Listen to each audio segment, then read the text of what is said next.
happens when a promise of freedom is buried under decades of occupation? What becomes of a people whose identity was never Indian, yet whose voice remains unheard? Tonight we speak not of rebellion, but of resistance. Not of succession, but of a people's rightful demand for sovereignty. The independence movement of Nagaland is not a separatist call. It is the revival of a truth erased by colonial handover, political betrayal, and military suppression. The Naga struggle begins long before 1947. British colonial records acknowledge the distinct ethnic culture and territorial identity of the Naga tribes. In 1929, Naga leaders approached the Simon Commission, urging the Nagas be left free to determine their own future. Their words were unambiguous.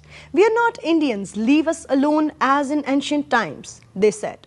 The British agreed, classifying Naga territory as an excluded area under the 1935 Government of India Act, exempting it from Indian laws and administration. India's nationalist movement barely touched the Naga hills. There was no participation, no consent, and in 1947, as the Union Jack came down, Nagaland declared independence on August 14, one full day before India. They even informed the United Nations. Before that, the 9-point agreement of 1947, signed between the governor of Assam and the Naga National Council, guaranteed autonomy and a right to review relations with India after 10 years. But India illegitimately reinterpreted the clause with ulterior motives and denied the right of self-determination to Naga people. The commitment was never honored. No referendum was held. Instead, India imposed its rule, violating both the agreement and the principle of consent. What followed was decades of conflict. In 1951, a Naga-led plebiscite saw 99% of the population vote for complete independence. India dismissed it. By 1956, the movement had gone underground. Naga leaders formed the federal government of Nagaland and took up arms. In retaliation, India enacted the Armed Forces Special Powers Act, a law granting sweeping impunity to military forces. Nagaland was declared a disturbed area. What did that mean for the Naga people?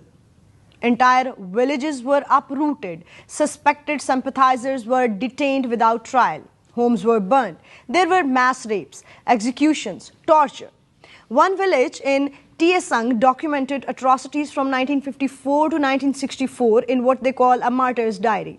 Even leaked police manuals from the time acknowledged the brutality. This wasn't law enforcement, it was occupation.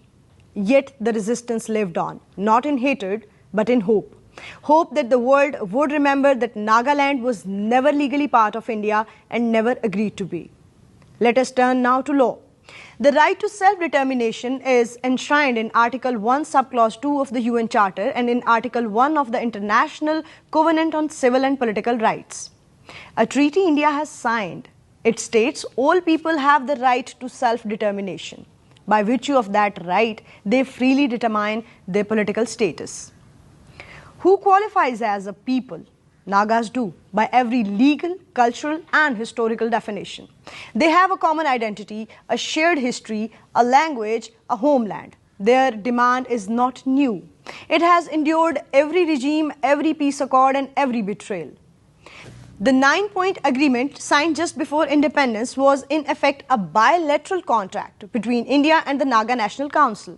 When India refused to honor it and unilaterally annexed the land, it breached not just faith but international norms. Under modern international law, this qualifies as denial of self-determination and opens the door for what legal scholars call remedial succession, when a state fails to represent or protect a people and instead subjugates them, those people are justified in seeking independence. But this isn't just about broken agreements. Post-1947, Nagaland has remained one of the most militarized and underdeveloped regions in India. It suffers high unemployment, poor infrastructure, and negligible investment. According to latest figures, youth unemployment stands at over 27%, among the highest in India.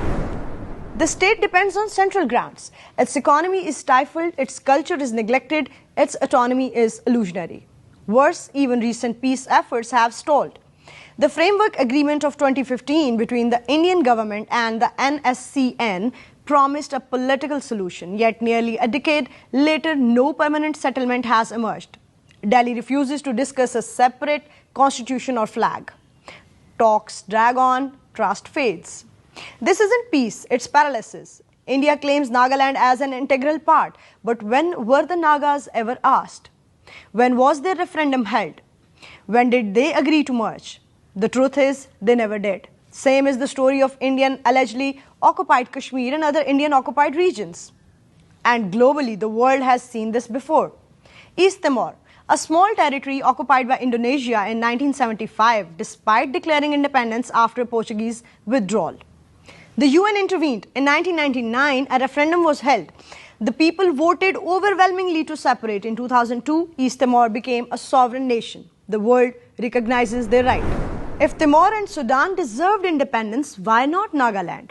Why must one people's freedom be labeled legitimate and others treason? The Naga struggle is not born of terrorism. It is not manufactured. It is the result of decades of exclusion, deception, and denial. It is a movement led by tribes who preserved their identity against colonialism and now against forced union. It is not violence they seek, it is recognition, justice, dignity. So the question is, how much longer will the world look away? How many decades must pass before a people who never chose to join a country are allowed to leave it? How long before the right of self-determination becomes more than just words? Nagaland has waited. It has bled, it has hoped. Now it demands what it always deserved, freedom. This is Amara Farad Baloch and you are watching Nexus Bulletin.